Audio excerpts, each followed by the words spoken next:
It took me 21 months to hit my first £10,000 in investments. Before that, investing felt like a financial black hole, putting my money into a brokerage app with little gains to show for it. But at 10k, everything changed. It's where my money stopped feeling like just another savings pot and actually became a productive asset. So today I'm going to share why once you've got £10,000 invested, why everything could change for you too.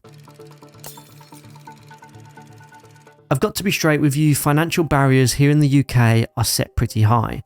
39% of Brits have less than £1,000 in savings, and 25% of Brits have £200 or less. So reaching £10,000 in not just savings but in investments is definitely quite the stretch. But if you are one of the 26% of people who have a stocks and shares ISA account in 2026, then you're already on the right path. And so I guess what I'm trying to say is, based on these data points, getting to £10,000 certainly isn't easy, but it is possible. You just have to believe in yourself that it is. You see, there was research published by Albert Bandura called self-efficacy, and he discovered the single most powerful way to change your belief in yourself is through what he called mastery experiences. Reaching £10,000 in an investment portfolio is, in my opinion, your first true mastery experience when it comes to wealth building. It's like that 10,000 hour rule to master any skill, but in the context of your finances. I equally think it's like running a 5k for the first time. It's an achievement that provides a stepping stone to something bigger. Like when I ran my first 5k, I probably didn't think that I would be lining up on the start line of a half marathon within 18 months. And investing kind of works in the same way. Because before achieving this milestone, I had knowledge that investing could work. I perhaps just didn't have the proof that it could work for me. But Bandura found that once you've personally executed the discipline to achieve such a milestone, then you aren't just lucky anymore. And in actual fact, you've rewired your brain to actually be very much in control of your future, and in this case, in control of your financial future. That evidence-based programming actually creates a bit of a confidence loop, whereby once you've achieved that first £10,000, it's then thinking about how far can I push this. It got me thinking, can I get to 15,000, 20,000, 50,000, gosh, perhaps even £100,000 in portfolio value. It's the same thought process that I had thinking, could I run a half marathon one day, when I was absolutely gassing for breath after just completing 5k? But this is where the mental barriers and the restrictions that perhaps we place on ourselves start to get removed when we go on to achieve the milestones that we've set out, like £10,000 in this example. And it's actually the point where we start to believe in ourselves a little bit more. Even though it's just numbers on a screen, moving from 4 figures to 5 figures on portfolio value very much felt like a psychological advantage, and perhaps got me even thinking, could I even achieve a 6-figure portfolio one day? This all happened for me, and I didn't stop at £10,000, and I kept plugging away over on my Trading 212 and Vanguard UK investment apps.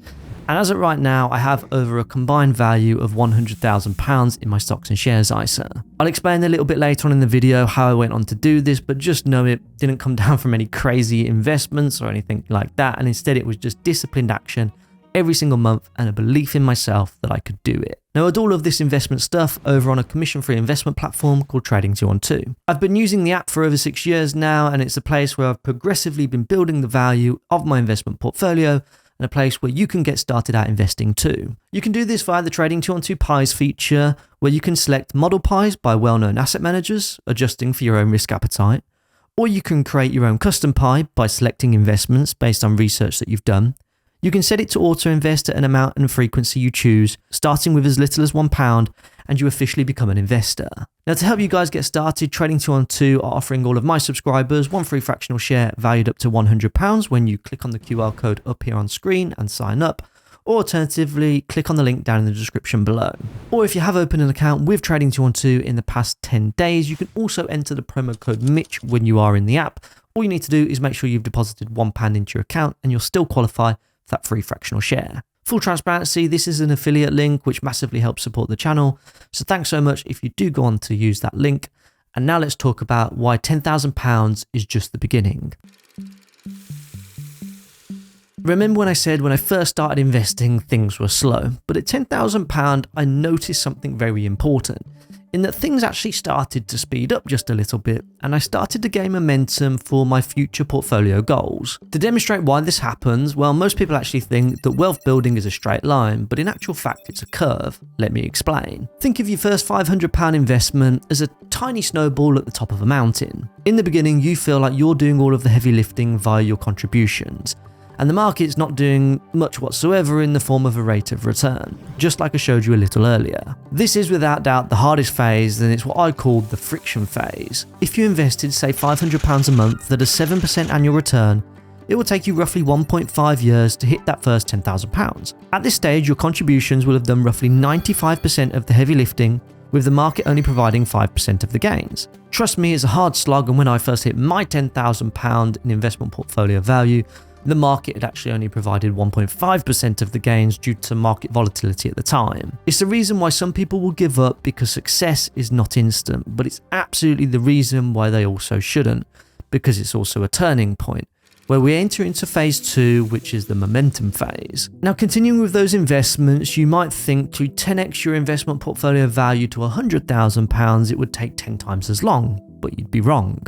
If we take this in £10,000 intervals, to get to £20,000, it takes an additional 1.4 years. From 20 to 30k, it takes 1.3 years. 30 to 40k takes 1.2, 40 to 50k takes 1.1, and so on until you reach £100,000. And there's two good bits about this. Firstly, the market's actually made up over 36% of your portfolio value, between £10,000 and £100,000. And as you can see, for each £10,000 interval, your portfolio really starts working for you. It grows at a quicker rate each time, and it only actually takes you an additional 9.5 years to hit that £100,000 investment portfolio milestone. 4.5 years quicker than perhaps you originally thought, and that's because of something called compound growth. It's that gradual curve upwards in the chart where eventually, if you keep going, the annual growth in your portfolio is larger than the total amount you invest each year. It's what eventually could provide you with some level of financial freedom in the future, but it's also why getting to that first £10,000 is so vital, because it is that moment where you stop being a saver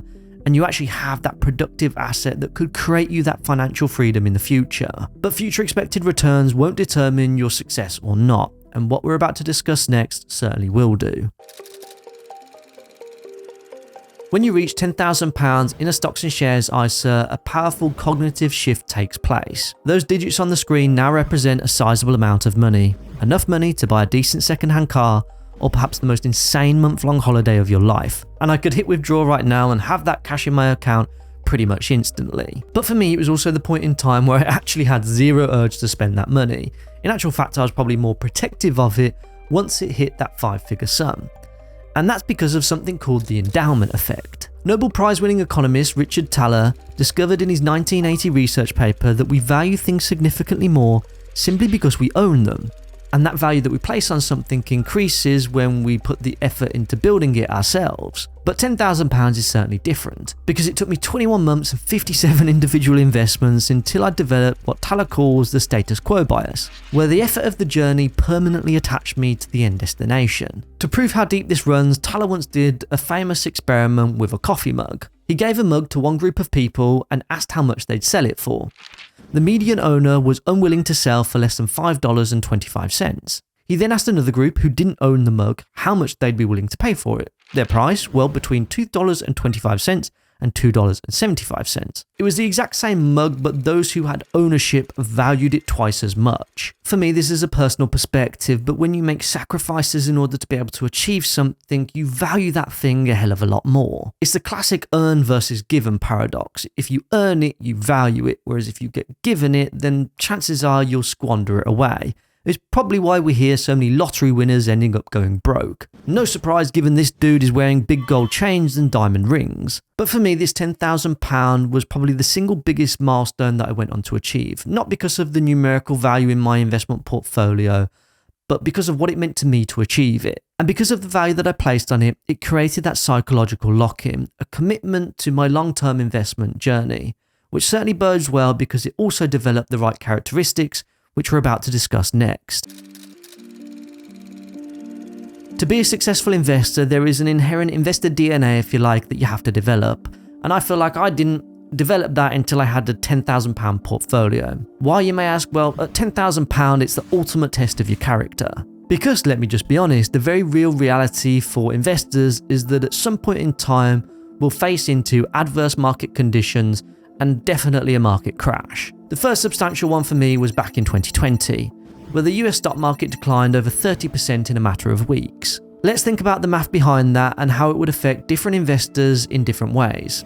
Let's say somebody had a £1,000 portfolio, a 30% crash is 300 quid. That certainly stings, perhaps really stings, but it's also a manageable amount of unrealized loss perhaps that you could expect to see within your portfolio. However, if we take things up a notch with a £10,000 portfolio, the same 30% crash is £3,000. That's a month's salary for somebody here in the UK and is a significant amount of money. Now, the reason why I share this example is because just 6 months after I hit that £10,000 portfolio milestone, the pandemic crash occurred, and on a cumulative month-by-month basis, my portfolio lost nearly £2,000. I had a decision at that point, which was to panic and sell up or to continue investing with that long-term mindset. This is the first strand to the investor DNA, which is having the right temperament. It's the ability to stay calm in the chaos with a meaningful amount of money on the line, but it's not the only thing that makes for a strong investor character. If temperament is how you react to the storm, then discipline is how you decide to rebuild once it hits.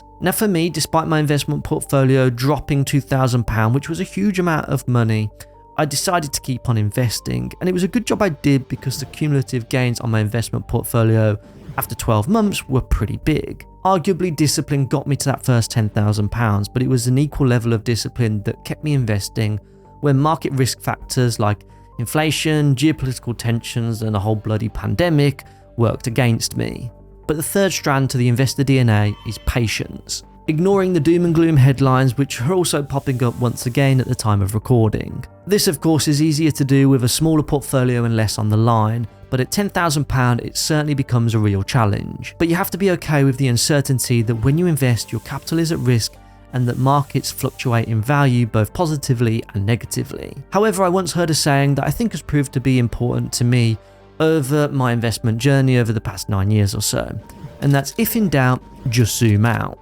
And whilst I think this can be applied to many different areas of life, if we apply it to the stock market, you'll be able to see why. Over the short term, anything can happen, but over the long term, the stock market has proved to be a pretty good wealth builder and has consistently gone up in value over a long enough time period. It's why it's important to think in multi-years or multi-decades if you can, and not think about what's going on today or tomorrow. And this is why investor DNA is important, because temperament keeps you calm, discipline keeps you consistent, and patience keeps you invested. When those three strands click together at that £10,000 portfolio, you've definitely started to establish an investor DNA. You're not just playing a game anymore, taking from the Bandura research, you've started to master the rules. And that's where everything changes after investing £10,000, but if you're unsure where to get started, then I recently made a video how I'd start investing, starting out with zero, so be sure to click on that video next, and I wish you all the best on your investing journey.